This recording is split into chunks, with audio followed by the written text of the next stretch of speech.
Hi, Zeke. I've been dying to know, how much do you pay for you and Renzo to live in this Bed-Stuy apartment? We're so happy to see you. We actually paid $2,100. You want to go see it? I would love to see it. Let's go. He'll lead the way. Come on. Come on. Come on, Renzo. Yeah. I'm Isabel Klee, and I'm here to show you that pet parents can have it all. Beautiful homes, happy pets, and zero compromise on style. Oh my gosh, this place is amazing.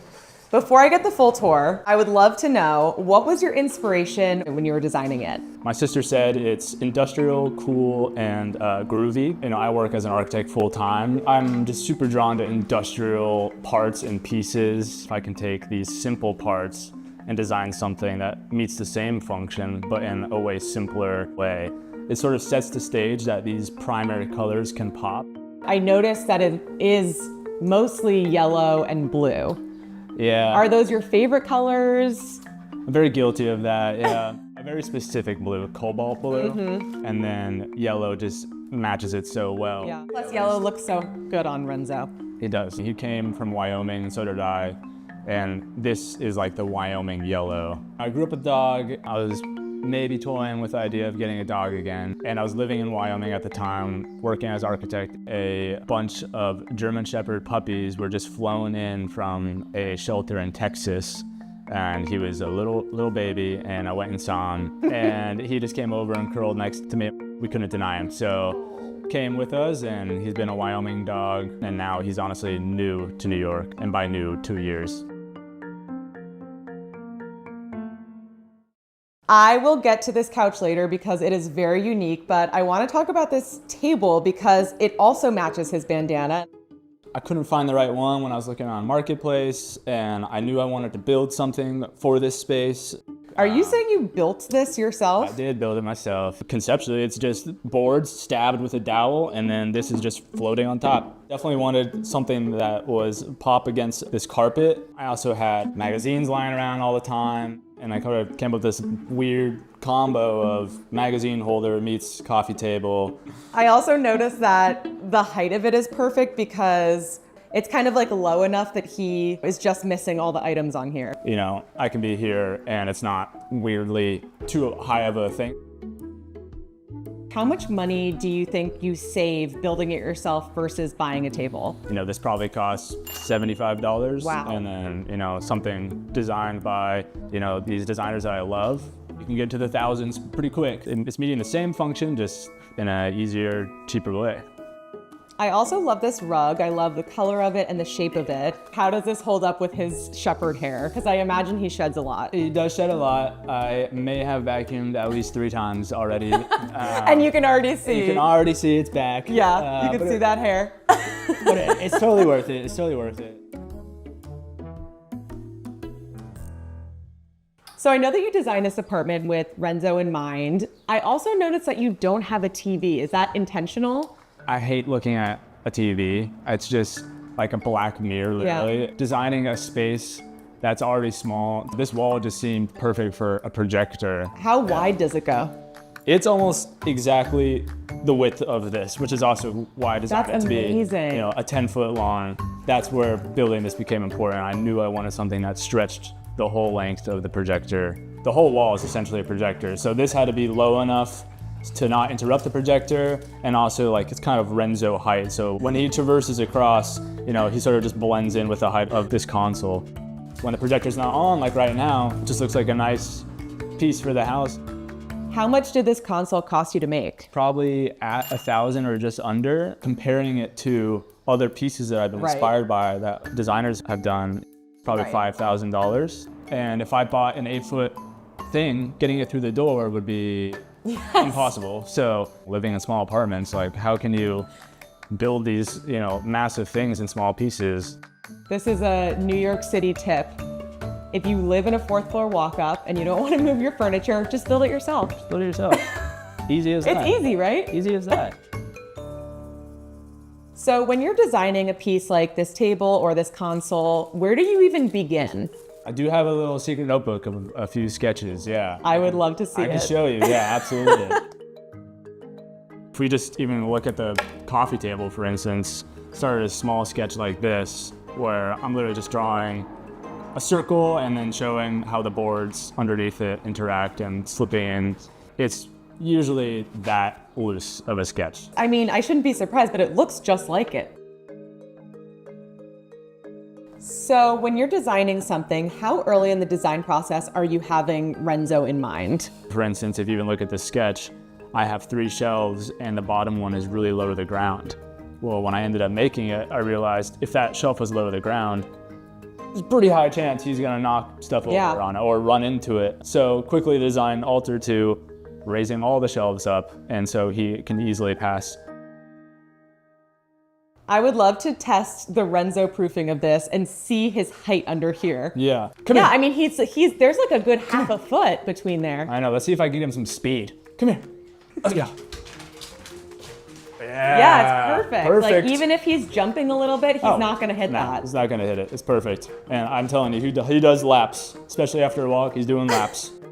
I see your diploma here, very proudly displayed. That is actually my license. That shows how much I know about architects. I made the frames as well. I mean, just like simple. Again, that's so cool. Super simple frames, just wing nuts sandwiching this piece of paper together.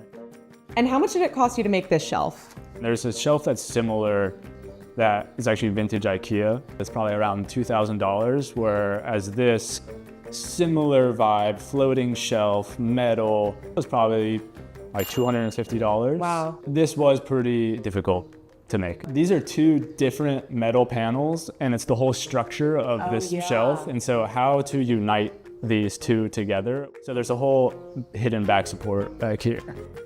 Is this a project that you start and then halfway through you're like, what am I doing? I'm gonna give up? I'm annoyingly very like focused and driven, but definitely when it's laying on your floor and your apartment's a mess. And you're like, what did I get myself You're like, into? what am I doing? Yeah. On everything I have built, there's always a point where I'm like, this isn't even working. Yeah. This is why you are an architect and I am not, is because I would have given up probably 30 minutes into this project. You could do it, I promise. Just make some noise and have nowhere to sit.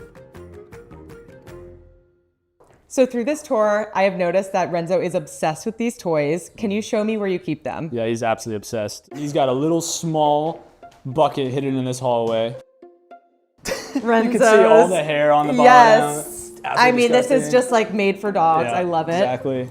Do you have a favorite toy other than the ball, or ball is the best one? I mean, he just knows what this means, and it's probably fetch. I swear they put something in these balls because my dog is absolutely obsessed with them. I mean, look at, it's just like, they go crazy for it. You know what my favorite thing about having a dog is that we have these toys and our dogs get so attached to them and they're just disgusting little scraps and you're like, but I have to keep it. That's exactly what I was gonna say. There's a lot of disgusting scraps Yes. there. And people are like, why do you like that? Well, Renzo was actually playing with this earlier. Yes, he was. He came up to me and I was throwing it for him. So even just this little scrap is sentimental for him. I'll find it by his bed and he'll cuddle with that. Have you ever thought about making your own sort of holder or toy for Renzo? I think a carrier would be really cool, or a shelf, or something that can slide away in a hallway. Wait a second, what is this? This is a kind of a weird contraption where I like to, write down some ideas. This is a loose thought I had of kind of combining me and Renzo's bed. What do you think the timeline is for a project like this?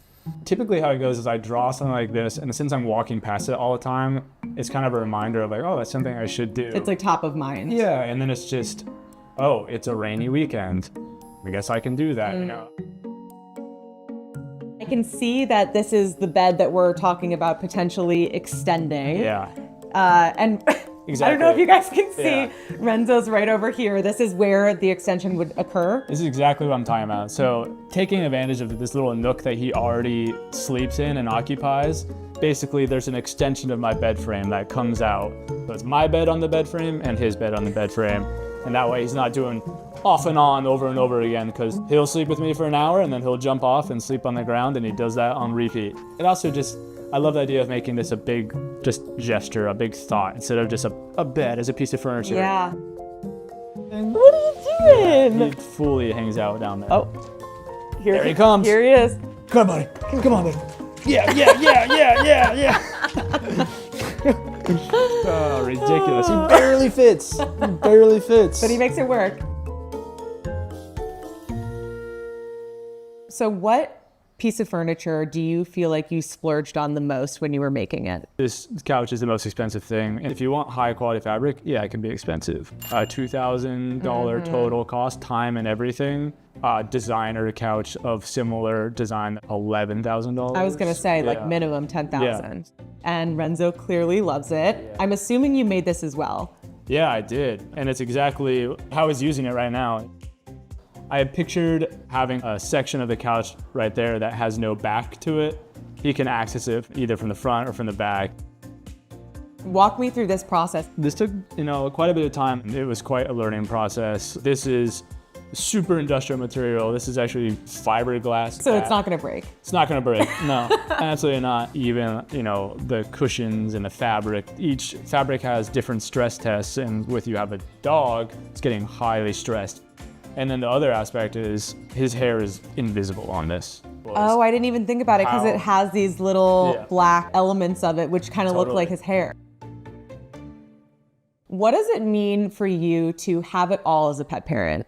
I just feel like there's a lot of space for him to wander around without it having to be big. And oftentimes these really, really small apartments, it's hard to achieve that. And so how can the way the furniture is laid out and designed promote, you can walk around, you can jump over the sofa. And there's a lot of pride in this. I designed it, and because again it's that industrial material, if he damages any of this, almost everything in this apartment is easy to replace a specific part. I feel like that's really important when you have a dog too, is I don't like when people have apartments or homes that are so precious where the dog can't be a dog. And it's like letting Renzo run around without being too worried about something breaking. I think that's a great observation. Yeah, there's nothing precious in here that if you knock it over or break it, I'm not gonna get upset at you. Yeah. And if he breaks this, like I said, just go to Home Depot and get some stuff all over again. Well, Zeke, thank you so much for showing me your apartment. It's been such a pleasure to meet you and then see you reflected so well in this apartment, and obviously meeting Renzo and seeing how much he loves it here and how thoughtful everything has been. This has been such a fun conversation, and Renzo's definitely the star of the show here. This is his castle, but we're both happy to have you, and it's been super fun.